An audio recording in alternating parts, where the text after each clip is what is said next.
सागर में शासकीय polytechnic college के कर्मचारी बेचेंगे शराब। प्राचार्य ने जारी किया बेतुका आदेश। शराब संचालन की दुकानों पर लगाई ड्यूटी। उपचुनाव की रणनीति पर बीजेपी में बैठकों का दौर जारी। सीएम शिवराज सिंह, बीडी शर्मा, सुहास भगत हुए शामिल। कई अहम मुद्दों पर होगी चर्चा।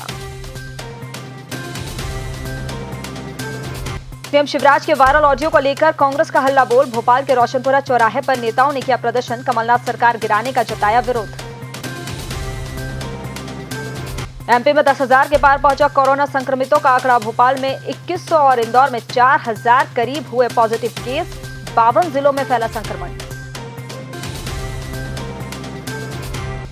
और भोपाल में बढ़ते कोरोना संक्रमण के चलते सरकार का बड़ा फैसला। अब हफ्ते में 5 दिन खुलेंगे बाजार। शनिवार और रविवार को बंद रहेगी राजधानी।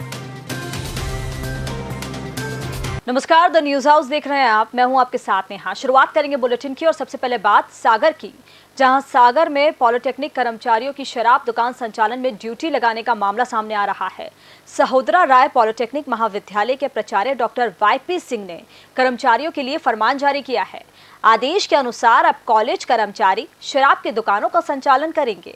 आदेश में कलेक्टर कार्यालय यानी आबकारी विभाग का जिक्र करते हुए इन कर्मचारियों को शराब की दुकान में काम करने को कहा जा रहा है।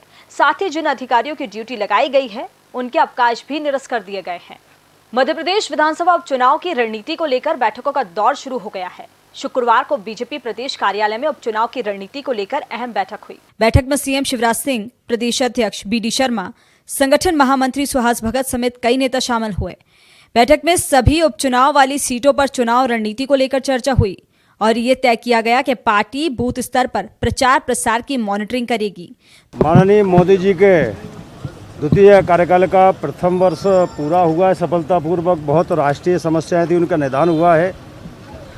इस संबंध में लगातार पार्टी के नेता वर्चुअल वीडियो कॉन्फ्रेंस भी कर रहे हैं और पार्टी के दिशा निर्देश भी कार्यकर्ता को दे रहे हैं। घर घर जनसंपर्क कैसे होगा, आने वाले समय में स्वाभाविक के चुनाव भी है तो उस पर भी चर्चा होती है।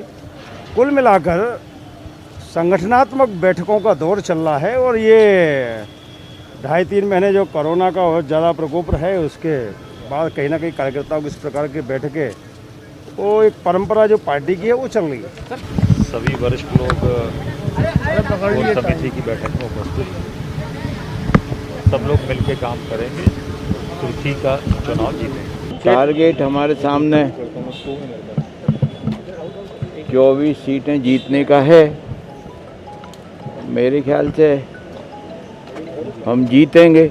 मध्य प्रदेश में हुई लोकतंत्र की हत्या और जनता की चुनी हुई सरकार को गिराकर बीजेपी की ओर से असंवैधानिक सरकार बनाने के विरोध में भोपाल जिला कांग्रेस ने टीटी नगर में प्रदर्शन किया। इस दौरान कांग्रेस का कहना है कि 8 जून को इंदौर में सानवीर कार्यकर्ताओं को संबोधित करते हुए मुख्यमंत्री शिवराज सिंह चौहान का एक ऑडियो वीडियो वायरल हुआ है, जिसमें वह कह रहे हैं कि केंद्रीय नेतृत्व के आदेश पर कमलनाथ सरकार को गिराया है। ये लोकतंत्र का मजाक है। विधायकों को करोड़ों रुपए देकर खरीदा गया। प्रदर्शन में शामिल पूर्व मंत्री पीसी शर्मा ने कहा कि राष्ट्रपति महोदय के नाम दिए ज्ञापन में हमने मांग की है कि देश की 133 करोड़ जनता ने संविधान की रक्षा का दायित्व आपको दिया है। ऐसे हटकंडे अपनाकर अगर सरकार गिराई जाएगी तो निष्पक्ष चुनाव का मतलब ही खत्म हो जाएगा। जनता के मत का मूल्य समाप्त हो जाएगा। तो वहीं बीजेपी नेता अरविंद भदौरिया ने कांग्रेस के प्रदर्शन पर पलटवार करते हुए कहा कि कमलनाथ सरकार गिरने की मुख्य वजह कांग्रेस में फैली गुटबाजी और अंतरकलह है। इंदौर के अंदर मुख्यमंत्री शिवराज जी ने कहा था कि दिल्ली के इशारे पे हमने सरकार गिराई।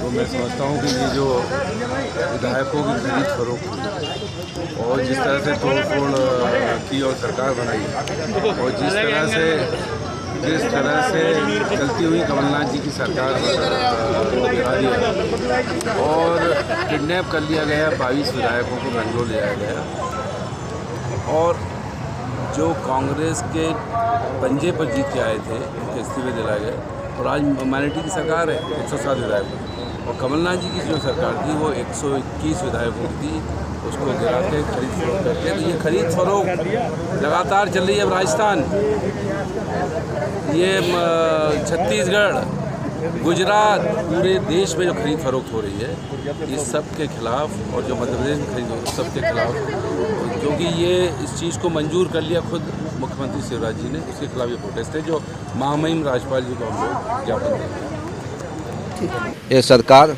विशुद्ध रूप से अंतर्कलह से गिरी है। जब अंतर्कलह से गिरी है, सब तैयार है साहब, आप इसको स्वीकार करिए, तो जनता की सेवा के लिए कौन मना करेगा। हम जनता की सेवा के लिए तैयार है, उसको स्वीकार किया और हमारे नेता शिवराज सिंह चौहान उसमें आगे बढ़े। मध्य प्रदेश में कोरोना संक्रमितों का आंकड़ा लगातार बढ़ता जा रहा है। कोरोना संक्रमितों का आंकड़ा 10,000 के पार पहुंच गया है। इसके साथ ही राजधानी भोपाल में शुक्रवार को 62 नए केस मिलने से मरीजों की संख्या 2,200 के करीब पहुंच गई है। वहीं हम इंदौर की बात करें तो कोरोना संक्रमितों का आंकड़ा 4,000 के करीब पहुंचने वाला है। स्वास्थ्य विभाग के जारी आंकड़ों के मुताबिक गुरुवार को इंदौर में 41, उज्जैन में 14, बुरहानपुर में 2, नीमच में 3, ग्वालियर में 5, खरगोन में 3, देवास में 1, मुरैना में 6, धार में 2, भिंड में 4, रायसेन में 2, श्योपुर में 1, अशोकनगर में 8, राजगढ़ में 2, छिंदवाड़ा में 1, अनूपपुर में 2, शिवपुरी में 3, झाबुआ, बालाघाट, हरदा, कटनी में एक पॉजिटिव मरीज मिलने के साथ मध्य प्रदेश में मरीजों की संख्या 10,241 पर पहुंच गई है। कोरोना से अब तक 431 मरीजों की मौत हो चुकी है, जबकि 7,042 मरीज ठीक होकर अपने घर लौट गए हैं। छत्तीसगढ़ के बाद अब मध्य प्रदेश में भी लॉकडाउन वाला वीकेंड होगा। अब हफ्ते में 5 दिन राजधानी भोपाल खुली रहेगी। कोरोना समीक्षा बैठक में सरकार ने ये फैसला लिया है कि शनिवार और रविवार को भोपाल बंद रहेगा। राजधानी में लगातार बढ़ते कोरोना के मामले की वजह से सरकार को ये फैसला लेना पड़ रहा है। इस बारे में जानकारी खुद स्वास्थ्य मंत्री नरोत्तम मिश्रा ने दी है। हालांकि दूध, दवा जैसी जरूरी सामान की दुकानें खुली रहेंगी। बता दें कि पिछले 10 दिनों में आंकड़े देखें तो भोपाल में इंदौर से भी ज्यादा कोरोना के मरीज मिल रहे हैं। और चलिए इसी के साथ बुलेटिन में इतना ही। देखते रहिए द न्यूज हाउस। नमस्कार।